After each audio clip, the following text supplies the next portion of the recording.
जय जिनेन्द्र दीदी।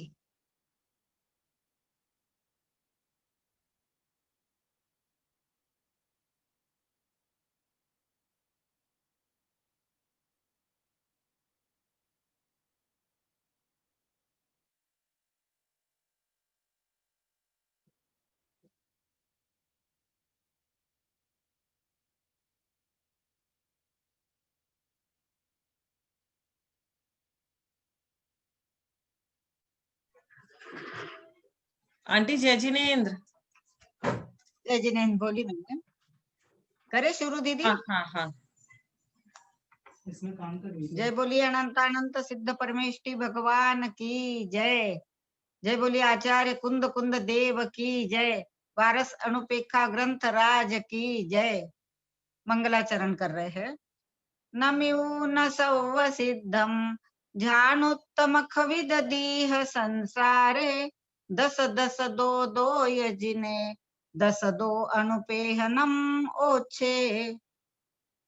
आप पढ़ रहे दीदी 71 है आज ना।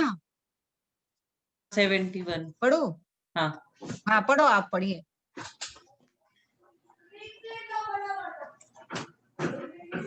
उत्तम क्षमा।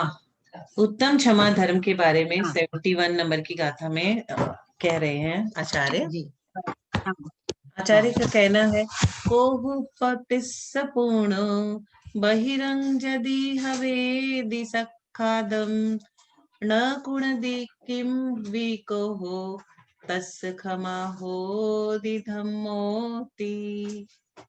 यदि कोहु पतिस्स यदि क्रोध की उत्पत्ति का सखादम बहिरंग हवेदी पुनो साक्षात बाह्य कारण उपस्थित हो जाए तो भी किंवी कोहो न कुणदी जो किंचित भी क्रोध नहीं करता है तस्य क्षमा धम्मेति उसके उत्तम क्षमा धर्म है।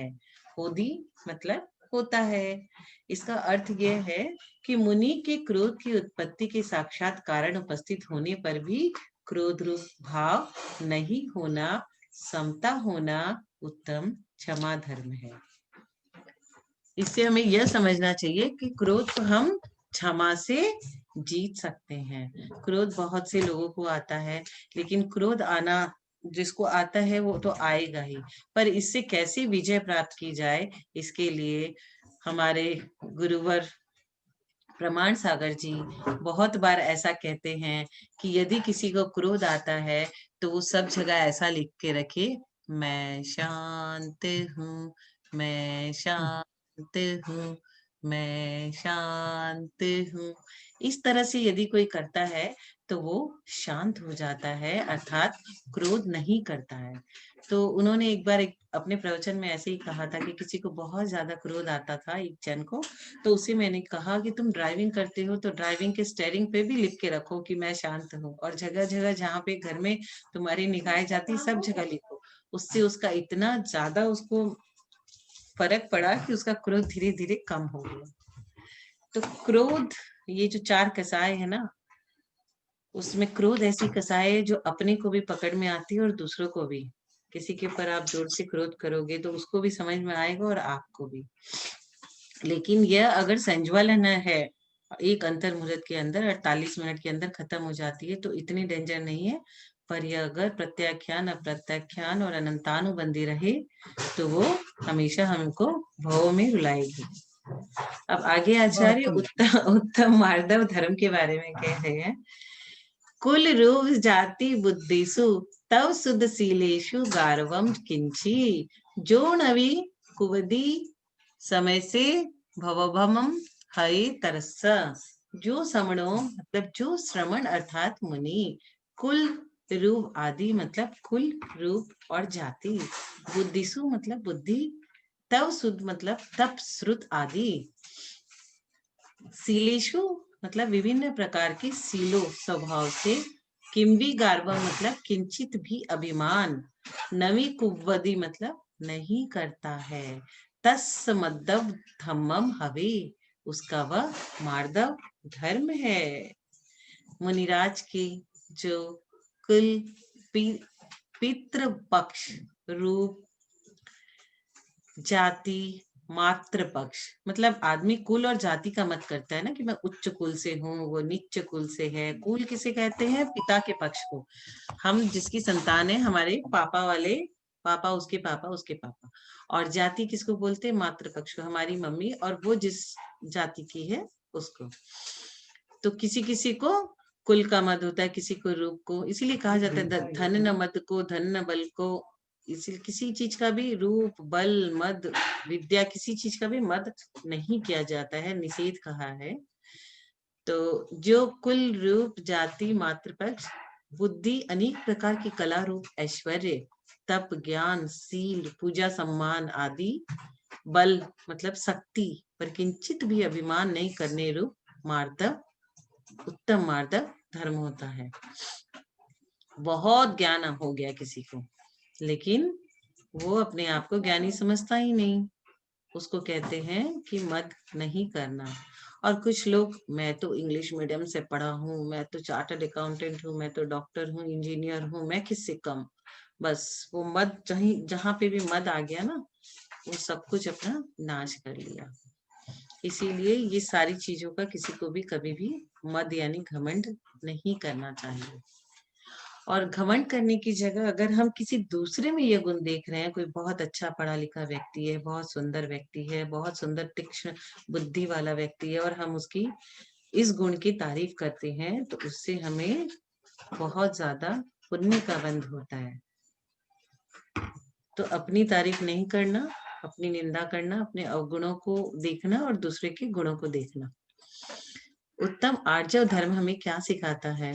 मोत्तुण कुड़ील भावम निम्मल हृदयेण चरदीसो समणो अज्जव धम्मो तय्यो तस्य दुसंभवदी नियमेण।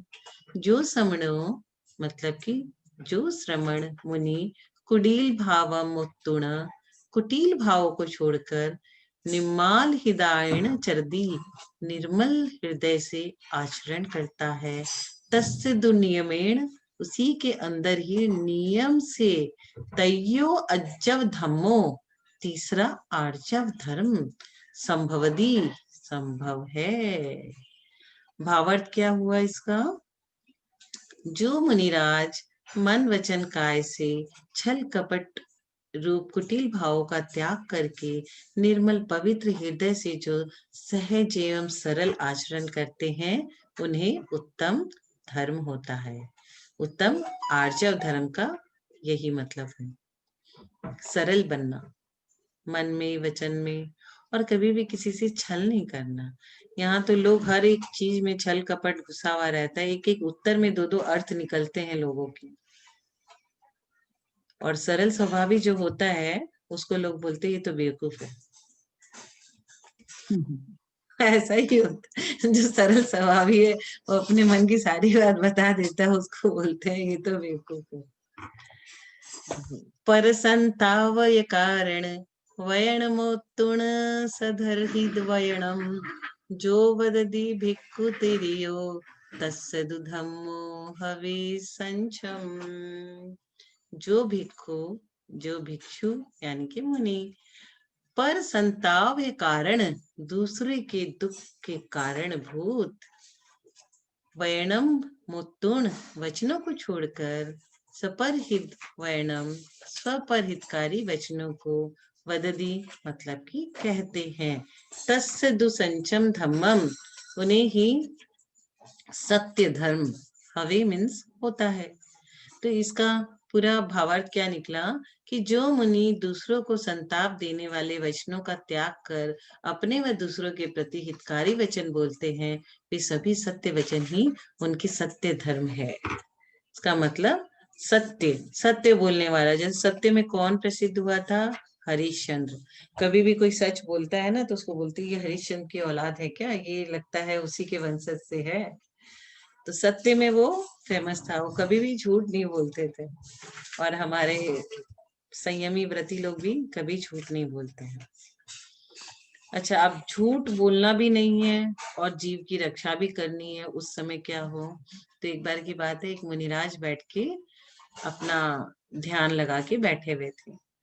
तो एक आया कसाई, गाय को खोजते खोजते उसने कहा कि महाराज महाराज, हमारी गाय अभी अभी इधर से गई है, आपने देखा यहाँ दो रास्ते फट रहे हैं, किस तरफ गई है, आपने गाय को देखा जाते हुए?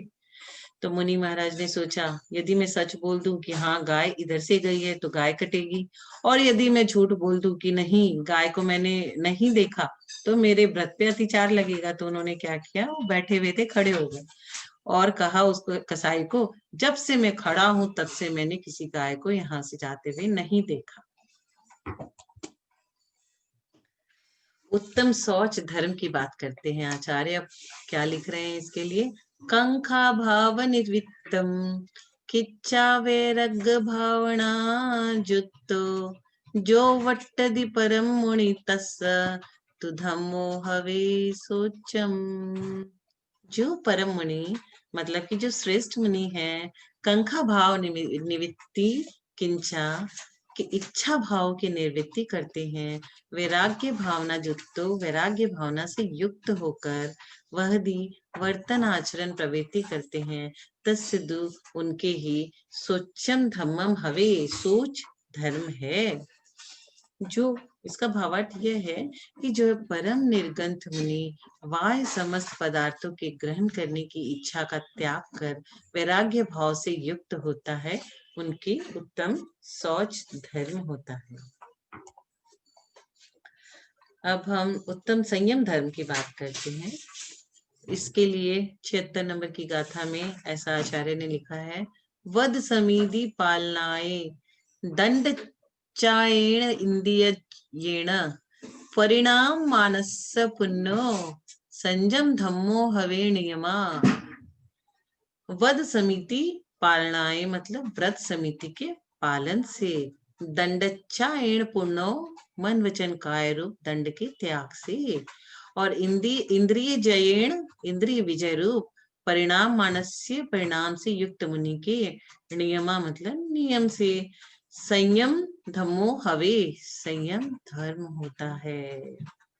भावार्थ क्या है इसका कि जो मुनि अहिंसा आदि 5 महाव्रत हम तो यहाँ अणुव्रत ही नहीं लेते, वो महाव्रत लेके बैठे हुए। तो जो मुनि अहिंसा आदि 5 महाव्रत तथा ईर्या समिति आदि 5 समितियों का पालन करते हैं। ईर्या समिति वगैरह हम लोग ऐसे अंधों की तरह रास्ते में चलते हैं कि कितने जीव को मार के, कितने कीड़ी मकोड़े को मार के, चीटी उटी के ऊपर पैर रख के हम लोग चले जाते हैं। उस समय हम अहिंसा पे चलना वो भूल ही जाते कि हम जैन हमें ऐसा नहीं करना चाहिए। ऐसे मस्ती में मॉर्निंग वॉक करे जा रहे, इवनिंग वॉक करे जा रहे, नीचे कौन सी कीड़ी कौन से मकोड़े हैं उसे देख तो ले, लेकिन हम नहीं देखते। हमारे को ये सब चीज मुनियों से सीखना चाहिए कि उनकी नजर नीचे ही रहती है, हमेशा वो नीचे देख के चलते हैं कि कोई छोटा मोटा जीव मेरे से उनकी हिंसा न हो जाए। अशुभ मन वचन काय रूप दंडों का त्याग तथा स्पर्श आदि इंद्रियों के विषय को जीतने रूप विशुद्ध परिणामों से युक्त है, उन्हीं के उत्तम संयम धर्म होता है। इंद्रिय स्पर्श इंद्रिय रसना घ्राण चक्षु ये सब इंद्रियों को जीतना, क्योंकि इंद्रिया ही तो हमें दास बना के रखी है। किसी को भूख लगी है तो उसे खाना खाना ही है, चाहे उसे कुछ अच्छा खाना ना मिला तो वो जंक फूड खाएगा, पैकेट के अंदर के फूड खाएगा, लेकिन उसे खाना ही है। तो ये जो इंद्रिया है ना, यही हमसे पाप करवाती है। और स्पर्श इंद्रिय की तो बात ही क्या, कितने कितने लोगों को फांसी तक पहुंचा देती है, फिर भी वो लोग सुधरते नहीं। उत्तम तप धर्म की बात करते हैं।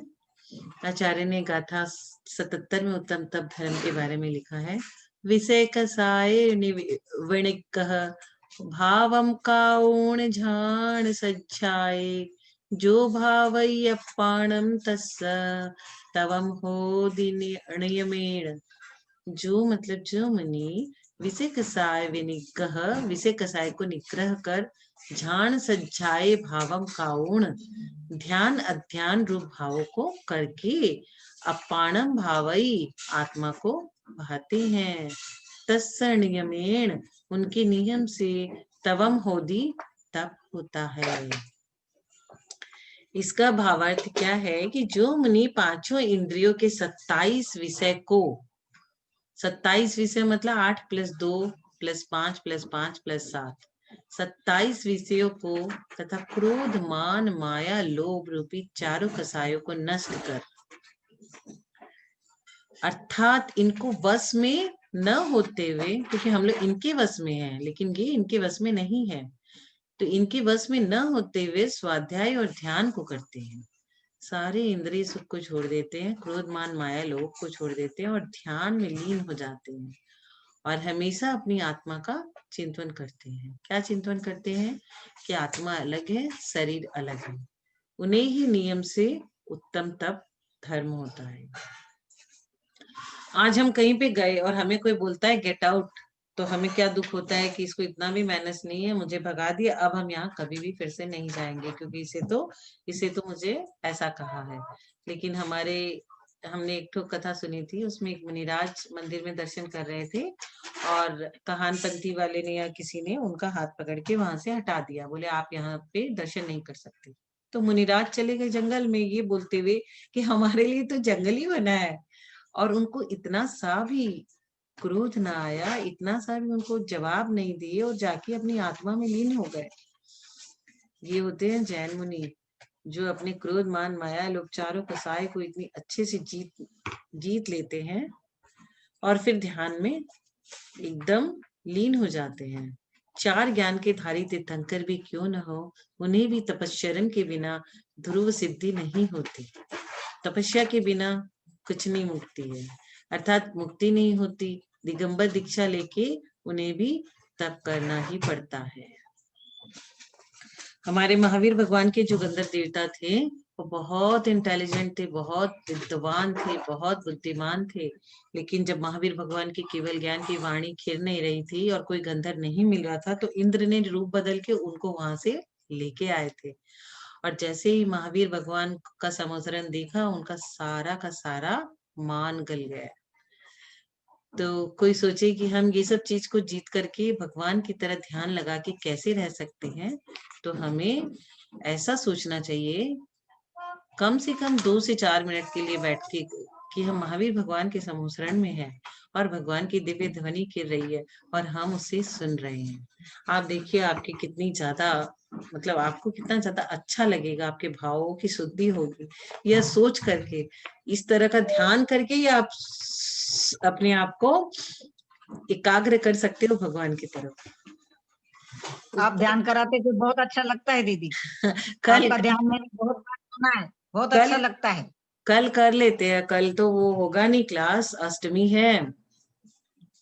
क्योंकि जैन धर्म में ऐसा ही हर जगह लिखा है कि जितना भी ज्ञान हो जाए, ज्ञान से कुछ भी नहीं होता। ध्यान जब तक नहीं लगाएंगे तब तक हमारा कल्याण होगा ही नहीं। सही बात है, सही बात। और ज्ञान हम लोग धर्म के ध्यान लगाने के लिए उसका इनपुट है। जैसे हम लोग खाने बनाने के लिए सब्जी और सारी रॉ मटेरियल, आटा, दाल, चावल इकट्ठा करते हैं, वैसे ही रोटी बनाने के लिए, वैसे ही ध्यान लगाने के लिए, मोक्ष जाने के लिए सारे रॉ मटेरियल है। कि आज हम तत्वार सूत्र के एक अध्याय का कोई सा भी सूत्र लेके ध्यान लगा दिए, आज हम समय सार का कोई सा भी गाथा लेके ध्यान में बैठ गए, या फिर नियम सार की कोई गाथा, या 12 अनुपेक्षा की। क्योंकि मैंने इतने सारे ग्रंथ को थोड़ा थोड़ा देखा है पास से, ग्रंथों में तो सारी जगह एक ही बात लिखी हुई होती है। ऐसा जी जी नहीं कि कोई नया ग्रंथ पढ़ोगे तो आपको सब कुछ नया मिलेगा, उसमें बहुत कुछ आपको आता है पहले से ही। हम तो बहुत ज्यादा एक्साइटेड होके कोई ग्रंथ खोलते हैं, फिर देखते हैं अरे इसमें तो यही बात लिखी है जो हमने 6 डाला में पढ़ी थी, जो हमने तत्वार सूत्र जी में जी पढ़ी जी थी। इतना छोटा सा 6 डाला बिल्कुल है, सही। लेकिन उसमें सार सार भरा हुआ है, सब कुछ लिख दिया था उन्होंने, दौलत राम जी ने उसमें तत्वार सूत्र। इसीलिए उसको लघु समय सार कहते हैं दीदी। हाँ, चढ़ाला को लघु समय सार कहते हैं। सब कुछ लिख दिया उन्होंने, और इतना सरल कि हम बच्चे थे जी 9 साल के तब 6 डाला पढ़ लिए थे, अभी तक उनके कुछ कुछ श्लोक हमें याद आ जाते हैं। तो हाँ, बोलते हैं आप भी। इतना बहुत अच्छा छोटा, इतना लगता है, सरल, सोचिए। अभी अभी क्या है बहुत ना, अच्छा। समय सार और नियम सार तो विजय आंटी तो सब नहीं हो सकते जो याद कर ले पूरा, हम लोग को तो होता नहीं है। याद नहीं आप होता। वो भी सारा याद करके रखे हो, तो ये सब नहीं नहीं प्राकृत नहीं की गाथा है, हम लोग तो पढ़ भी नहीं सकते ठीक से, आप तो पूरा याद कर करके बैठे हो इन सबको। नहीं नहीं दीदी, कुछ नहीं। मुझे लगता है अपन कल इसको पूरा कर लेंगे, क्योंकि ये अनुप्रेक्षा है तो इसको अपन कल पढ़ सकते हैं। तो ये वाला कल ये हो अनुप्रेक्षा है। जाएगा। अनुप्रेक्षा है ये हाँ, सब ये तो। अनुप्रेक्षा है। हाँ, कल पढ़ सकते हैं इसको, कल ये सिद्धांत, पूरा हो जाएगा। सिद्धांत ग्रंथ नहीं हाँ, लेते ये हैं ये सब तो। अनुप्रेक्षा ही चल रही ना, ये उत्तम क्षमा आदि धर्म है, ये सब ये पढ़ सकते हैं कल। हम्म। कल इसको पूरा कर लेंगे। और तत्वार सूत्र कौन पढ़ाने वाला है? मैं ही करने वाली हूँ। तत्वार सूत्र मुझे बहुत अच्छा लगता है, तो मैं बहुत बार पढ़ती हूँ। तो उसमें मैंने बहुत अच्छा।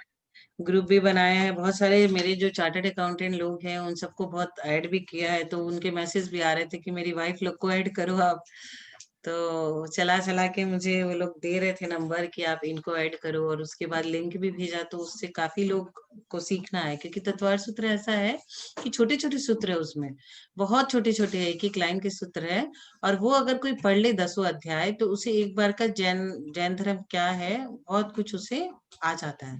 क्योंकि बड़े बड़े शास्त्र को अगर कोई खोलने की हिम्मत नहीं करता है, तो तत्वार सूत्र में छोटे छोटे सूत्रों में सब कुछ आचार्य ने लिख दिया है बहुत अच्छे से। बहुत अच्छा दीदी, बहुत अच्छा। ये जो 78 नंबर की गाथा है ना, यहाँ से आंटी आप ले लो ये उत्तम त्याग धर्म से। गाथा नंबर 78, उत्तम त्याग धर्म। निव्वेगतियं भावै मोहं चैऊन संवदव्येषु ज्योतस्स हवे चागो इति भणिदं जिनवरीं देहिम्। सर्वद्रव्य से मोह तज भवतन भोग उदास त्याग धर्म हो सो उसे कर जिन वच विश्वास। यहाँ भी उसका अन्वयार्थ कर रहे हैं। जो यानी जो मुनि सब द्रव्येषु सभी द्रव्यों से मोहम चयून मोह का त्याग करके निव्वे गतिम तीन प्रकार के निर्वेद यानी संसार शरीर तथा भोगों से वैराग्य की भावई भावना करता है। ये तीनों प्रकार के, इससे वैराग्य की भावना करना ही पड़ती है हमेशा। संसार शरीर और भोग इनसे विरक्ति होना आवश्यक है। तस् यानी उस मुनि के चागो हवे त्याग धर्म होता है। इधि यानी ऐसा जिनवरिम देहिम जिनेन्द्र देव ने बनिदम यानी कहा है। जो मुनि समस्त परद्रव्यों से मोह छोड़कर संसार शरीर और भोगों से निर्वेद भाव उदासीन भाव रखता है, उसके क्या होता है? त्याग धर्म। अब उत्तम आकिंचन्य धर्म। होऊन गाथा नंबर 79। होऊन निस्संगो नियभावं निग्रहितु सुहदुहदं निद्दे निद्दन्देन दुवट्टदि अणयारो तस्य किंचन्नम। हो निसंग निग्रह करे सुख दुख दे जो भाव वर्ते मुनि निर्द्वंद्व सो पाय अकिंचन छाव। छाव छाव कहा है अकिंचन धर्म को छाव। और अन्वयार्थ अणयारो यानी अणगार, अणगार यानी महामुनिराज। निस्संगो होऊन निस्संग परिग्रह रहित होकर स्वदुहदम यानी सुख और दुख देने वाले निय भावम अपने भावों का निग्रहितु यानी निग्रह करके निद्वंदेन जो निर्द्वंद्वता समता भाव पूर्वक वट्टदि यानी रहता है। तस्य यानी उस मुनि के अकिंचन अकिंचन्य धर्म होता है। सर्व प्रकार के परिग्रह द्विविध संग यानी अंतरंग परिग्रह और बाह्य परिग्रह, यह परिग्रह के दो भेद। निसंग होकर तथा सुख दुखदायक कर्म जनित निज परिणामों इष्टानिष्ट विकल्प का निग्रह करके जो अणगार निर्द्वंद्वता पूर्वक प्रवर्तन करता है, उसके क्या होता है? आकिंचन्य धर्म।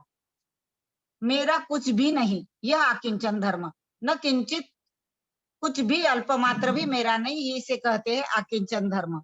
अब उत्तम ब्रह्मचर्य धर्म गाथा नंबर 80। सवगम्पेच्छन्तो इत्थीनं तासुमुयदिरदि भावं सो ब्रह्मचेर भावं सक्कदि खलु दुद्धरं धरिदुम। रूप अंग सब नारी लख करे न उसमेरा वह धर्मी निश्चित धरे दुर्धर ब्रह्म विराग। अब अन्वयार्थ इत्तीनम यानी जो मुनि इत्तीनम यानी स्त्रियों के सवगम पेच्छन्तो सब अंगों को देखता हुआ भी तासु यानी उन स्त्रियों में रदि भावम यदि राग भाव को छोड़ देता है। सो यानी वह मुनि खलु यानी निश्चय से दुर्धरम ब्रह्मचर्य भावम दुर्धर ऐसे ब्रह्मचर्य को धारण करने में सक्कदी यानी समर्थ होता है। स्त्रियों के सर्व अंगों को देखता हुआ भी जो साधक यानी श्रमण महामुनिराज अपने परिणामों में राग भाव नहीं करता, वह पवित्र आत्मा दुर्धर ब्रह्मचर्य का धारक होता है।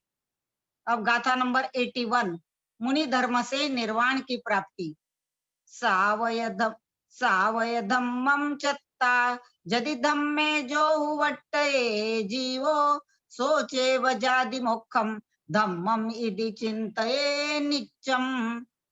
अब इसका हिंदी पद्यानुवाद।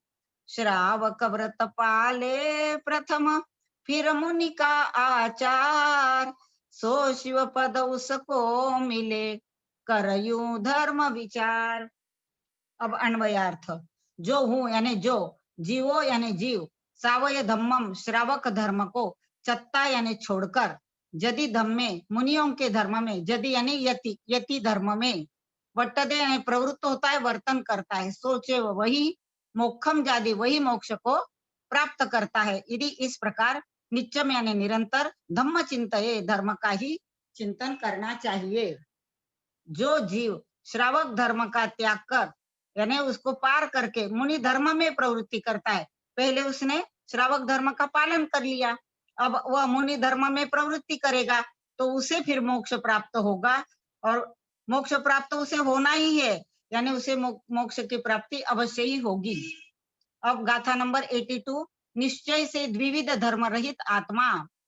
निश्चय नयन जीवो सागारणगार धम्म दो भिन्नो मध्यस्थ भावनाए शुद्ध चिंतये नित्यम। अब भिन्न जीव परमार्थ से वृषयति और सागार, दोनों में मध्यस्थ हो कर शुद्धात्म विचार। जीवो यानी यह जीवान्वयार्थ। निश्चय नयन निश्चय नय से, सागार अणगार धम्म दो, सागार और अणगार धर्म से भिन्न है, इसलिए मध्यस्थ भावना है। कैसी भावना रखना है? माध्यस्थ भावना, माध्यस्थ भाव रख करके शुद्ध आत्मा का ही निरंतर क्या करना चाहिए? चिंतन। ये नहीं देखना कि मैं सागार हूं, मैं अणगार हूं, ऐसा नहीं, अपना मध्यस्थ भाव रखकर शुद्ध आत्मा का ही चिंतन निरंतर करते रहना चाहिए। अब इसका भावार्थ। वास्तव में देखा जाए तो जीव निश्चय नय से तो न श्रावक धर्म और मुनि धर्म दोनों से भी भिन्न है, अतः इन दोनों धर्मों में माध्यस्थ भाव रखकर एकमात्र शुद्ध आत्मा का ही चिंतन निरंतर करना चाहिए। समय सार में गाथा है, अपन ने चिंतन करने लायक। अहमिको खलु शुद्धो दंसन नाणमय्यो सदारुवी न वियत्थि मज्ज किंचिवी अन्नम परमाणुमित्तम पी। मैं एकमात्र शुद्ध ऐसा आत्मा हूँ, अन्य एक परमाणु मात्र भी मेरा नहीं है, इसी का चिंतन करते रहना चाहिए। अब गाथा नंबर 83, बोधि की प्राप्ति अत्यंत दुर्लभ है। अपन पढ़ते भी है, बोधि समाधि ये सब दुर्लभ चीजें है।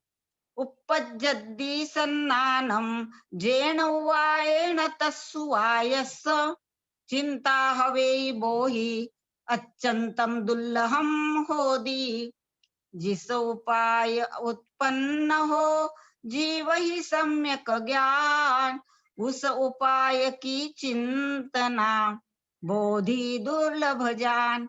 अन्वयार्थ। जेन उपायेन यानी जिस उपाय से, सन्नानम उपजद्दी जिस उपाय से, सन्नानम यानी सम्यक ज्ञान, उपजद्दी यानी उत्पन्न होता है, तस् उपायस उस उपाय का हमेशा चिंतन करना चाहिए। बोही हवे यानी बोधि है, वही बोधि है। अत्यंतम दुर्लभ अत्यंत दुर्लभ है।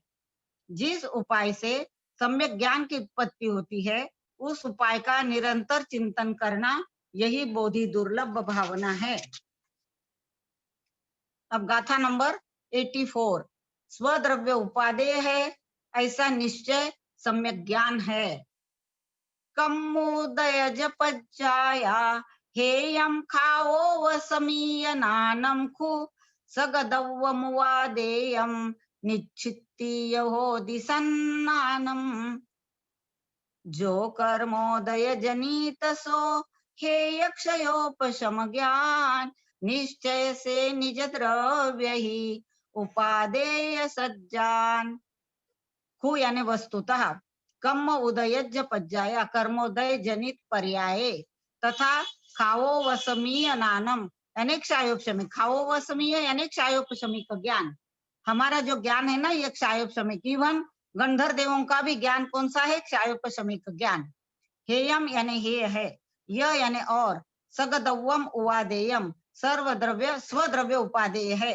निश्चिति ऐसा निश्चय निर्णय होना, सन्नानम यह सम्यक ज्ञान है, यानी स्वद्रव्य ही उपादेय है ऐसा निश्चय हो जाना यही सम्यक ज्ञान है।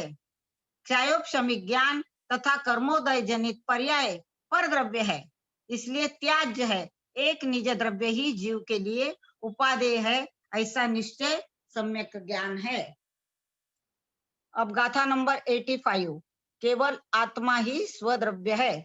मूल उत्तर पयडियो मिच्छत्तादि असंख्य लोग परिमाणा परदव्वम सगदव्वम अप्पायदि निश्चय नयेन लोक असंख्य प्रमाण है कर्मण भेद प्रभेद सो सारे पर द्रव्य निज द्रव्य आत्मा एक।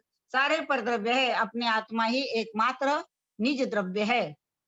मिच्छत्तादि यानी मिथ्यात्व आदि, असंख्य लोग परिमाणा असंख्यात लोग प्रमाण, मूल उत्तर पैडियो कर्मों की क्या है? मूल प्रकृतियां और उत्तर प्रकृतियां। कर्मों की मूल प्रकृतियां है 8 और उत्तर प्रकृतियां है 148। यह सब क्या है? परद्रव्य है। अप्पा सगदव्वम आत्मा ही स्वद्रव्य है, यदि निश्चय नयन ऐसा निश्चय नय से कहा जाता है। भावार्थ, कर्मों की अष्टमूल प्रकृतियां और 148 उत्तर प्रकृतियां तथा मिथ्यात्व आदि जो असंख्यात लोक प्रमाण है वे सब परद्रव्य है, अर्थात आत्मा से सर्वथा भिन्न है। निश्चय नय से एकमात्र निज आत्मा ही स्वद्रव्य है। अब गाथा नंबर 86 निश्चय में हेय उपादेय का विकल्प नहीं। निश्चय में ये हेय उपादेय वगैरह विकल्प होते ही नहीं, सिर्फ आत्मा का ही ध्यान, शुद्ध आत्मा का ही चिंतन है। गाथा, एवं जायदि नानम हेयमुवादेय निश्चय नत्थि चिंतित जय मुनि बोहिम संसार विरमनठेय ज्ञान घेय आदेय का निश्चय में नहीं होय भव विरक्ति पाने अतः यू चिंते मुनि लोय। अन्वयार्थ, एवं इस प्रकार हेय उपादेय का नानम जायदि ज्ञान होता है, निश्चय निश्चय में हेय उपादेय का विकल्प नथि यानी नहीं है, मुनि यानी मुनि को, संसार विरमनठेय संसार से विरक्त होने के लिए, बोहिम यानी बोधि बोधि दुर्लभ भावना का चिंते जयी चिंतन करना चाहिए। बोधि दुर्लभ, बोधि को प्राप्त करना यानी रत्नत्रय को प्राप्त करना बहुत ही दुर्लभ है और उसी का चिंतन करते रहना चाहिए।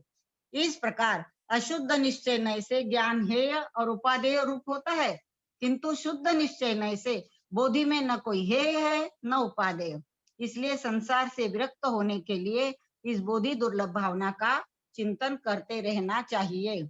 गाथा नंबर 87, अनुप्रेक्षा ये ही प्रतिक्रमण आदि है। 12 अनुवेक्षाओ पच्चखाणम तहेव परिक्रमणम आलोयनम समाहिम तम्मा भावे च अनुवेक्षम।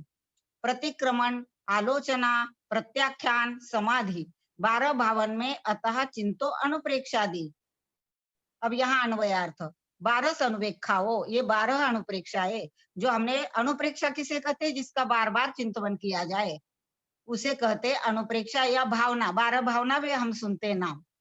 पच्चखानम यानी प्रत्याख्यान, परिक्रमणम यानी प्रतिक्रमण, आलोयनम यानी आलोचना, तयेव यानी तथा, समाहिम यानी समाधि है, तम्हा यानी इसलिए, अनुवेक्षम अनुप्रेक्षाओं की निरंतर भावेज भावना करना चाहिए। जैसी हम भावना करेंगे ना वैसा ही फल हमें मिलता है। कहते भी भावना भवनाशिनी और भावना भववर्धिनी, भवों का नाश भी कर सकती है अगर अपने इन भावनाओं का चिंतन करते हैं, और संसार की भावना बहाते रहेंगे तो भावना भव वर्धिनी हो जाएगी, अपने भवों को बढ़ाती रहेगी संसार को। भावार्थ, इस प्रकार ये 12 भावनाएं ही प्रत्याख्यान, प्रतिक्रमण, आलोचना तथा समाधि ध्यान रूप है, इसलिए निरंतर ही इन्हीं का चिंतन करना चाहिए। गाथा नंबर 88, रात दिन सामायिक करे, प्रतिक्रमण करे, यह इसमें बता रहे हैं। रत्ति दिवं पडिकमनं पच्चक्खानं समाहिं सामइयम् आलोयनं पक्कुब्बादि जदि विज्जदि अपनो सत्ति यदि शक्ति तो रात दिन कर आलोचन ध्यान समाधि प्रत्याख्यान और प्रतिक्रमण गुणगान। यदि यानी यदि अपनो सत्ती अपने में शक्ति है, विज्जदि यानी है, रत्ति दिवम दिन रात, परिक्रमणम यानी प्रतिक्रमण, पच्चाख्यान यानी प्रत्याख्यान, समाहिम यानी समाधि ध्यान जो कल दीदी करवाएगी ध्यान, सामयियम यानी सामायिक और आलोयनम यानी आलोचना पक्वदी करनी चाहिए। अब भावार्थ, यदि अपने में आत्मशक्ति विद्यमान है तो रात दिन यानी सतत प्रतिक्रमण, प्रत्याख्यान, समाधि, सामायिक और आलोचना करते रहना चाहिए। दीदी अब आप पढ़िए। हाँ 2-3 ही बचे इसलिए, हाँ 2-3 ही बचे तो आप पूरा कर दीजिए, आपका आज ही हो ये जाएगा, पूरा ये कर दीजिए आप। ये कितना तक हुआ? 89 पढ़िए आप, 89 पढ़ना 9 है। पढ़िए। जी जी 89 जी हाँ, अब 2 ही आंटी बचे ना इसलिए आप पढ़ लीजिए। आप ये 89 का ना गाथा पढ़ दो तो मेरा एक गाथा बहुत ये जेरोक्स में क्लियर नहीं आया, ऊपर वाला लाइन एकदम भी अस्पष्ट है ना, अस्पष्ट है। हाँ 2 हाँ, लाइन आप पढ़ो। जो भी मोक्ष गए, जी जी, जो भी मोक्ष गए 12 भावना के चिंतन से ही गए। आज तक जिन्होंने भी मोक्ष प्राप्त किया इन्हीं भावनाओं का चिंतन किया। और दीदी बोल रही थी कि ध्यान यह उत्कृष्ट मार्ग है, तो ध्यान भी आवश्यक है और ध्यान है ही इसमें।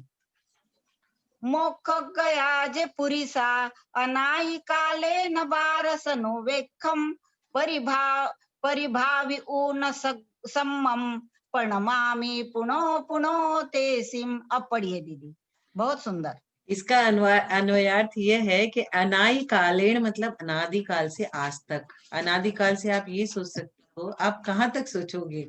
जो 24 तीर्थंकर हमारे हुए हैं ना, ऋषभ, अजित, संभव, अभिनंदन, हम तभी भी थे। हम ये नहीं सोच सकते कि हम पंचम काल में क्यों पैदा हुए, हम क्यों नहीं दीक्षा ले सकते, हम क्यों स्त्री बने, हम क्यों नहीं मोक्ष जा सकते। यस, हमें वो अपॉर्चुनिटी भी मिली थी, हम उसे मिस कर दिए। हम आदिनाथ प्रभु के समय में भी थे और अजितनाथ प्रभु जब शिखर जी में ध्यान लगा के रखे थे तो भी हम थे। लेकिन अनादिकाल से आज तक हम हैं, लेकिन हम कभी भी ऐसा किए नहीं जो हमारे 24 तीर्थंकर ने किया। जे पुरुषा जितने भी पुरुष मोक्ष गए वे सब, हम लोग बोलते ना अनंतानंद सिद्ध परमेष्ठी की, तो इतने सिद्ध गए हैं मोक्ष, इतनी जगह है वहां पे कि ऑल आर वेलकम, बशर्ते हमें ये सब कसाय और ये सारी चीजों को जो हमें जन्म से नहीं मिली थी। हम जब जन्मे थे बहुत छोटे से बच्चे, हमारे अंदर न तो क्रोध था, न मान था, न माया था, न लोभ था। ये दुनिया में कैसे हमारे अंदर ये सारी चीजें भर गई है पता नहीं। 12 अनुपेक्षा, इन 12 अनुपेक्षाओं को परिभव ऊण अच्छी तरह से भा करके ही मोक्ष गए हैं। तीर्थंकर प्रभु ऐसे मोक्ष नहीं चले गए, ये 12 अनुपेक्षा को ध्यान करके, चिंतन करके, मनन करके तभी वो मोक्ष गए हैं। इसलिए मैं कुंद कुंदाचार्य तेसीम उन सभी को सममम विधि पूर्वक पुनो पुनो प्रणभामि बारंबार नमस्कार करता हूँ। इस गाथा का यह भावार्थ है कि अनादिकाल से आज तक जितने भी पुरुष मोक्ष गए हैं वे सब इन 12 अनुप्रेक्षाओं को अच्छी तरह से भा करके ही गए हैं। इसलिए मैं कुंद कुंदाचार्य उन सभी सिद्धों को विधि पूर्वक बारंबार नमस्कार करता हूँ। हम सभी को यह भावना भानी है कि हे भगवान, हमारा भी जल्दी से आपकी तरह मोक्ष हो जाए। जैसे हम प्रभु की जब पूजा करते हैं तो उनको चैलेंज करते हैं, और निश्चित तेरे जैसे ही अरहंत अवस्था पाऊंगा। इस तरह से हम प्रभु से बात करते हैं कि जैसे आपने अरहंत अवस्था पाई, मैं भी वैसे ही अरहंत अवस्था पाऊंगा। तो इस तरह की जो चीज हम पूजा में बोलते हैं, पूजा तो हमें इतनी ज्यादा याद रहती है कि हम उसके भाव में उतरते नहीं, लेकिन बाद में हमको उसका चिंतन और मनन करना चाहिए कि हम भी प्रभु आपकी तरह एक दिन मोक्ष को जाएंगे। तो हमें भी ये 12 अनुप्रेक्षा, इनका चिंतन और मनन हमेशा करना चाहिए और अनंतानंद सिद्ध परमेष्ठी को नमस्कार करके हमें उठना चाहिए। किम फल पियेण बहुणा जे सिद्धा नर वरा गए काले, सिद्धि हदीजे भविया तम जानह तस्य महापम। अनुप्रेक्षा महात्म्य। किम बहुणा पल्लवीण, बहुत कहने से क्या, संक्षेप में इतना ही समझो कि गए काल जे नरवर सिद्धा, भूतकाल में जो भी सिद्ध हुए हैं वे भविजा और भविष्य में सिद्धति मतलब जो सिद्ध होंगे, तम तस्य महापम, वह सब इन 12 अनुप्रेक्षाओं का ही महात्म्य है। जापाह, ऐसा जानो। मतलब ये है ना कि जो टॉपर होता है ना, वो कभी भी अपने नोट्स किसी के संग शेयर नहीं करता है कि मैं ही टॉपर रहूं, ये नहीं फर्स्ट आ जाए। लेकिन यहाँ पे जितने भी आचार्य जब मोक्ष चले जाते हैं ना, तो वो हमारे लिए कुछ कुछ लिख के चले जाते हैं कि आप लोग इनको पढ़ो और आप भी मेरे यहाँ आ जाओ। वो हमें इनविटेशन नोट दे के जाते हैं और इतना सुंदर सुंदर इनविटेशन नोट्स हमें देते हैं तत्वार सूत्र के रूप में 12 अनुप्रेक्षा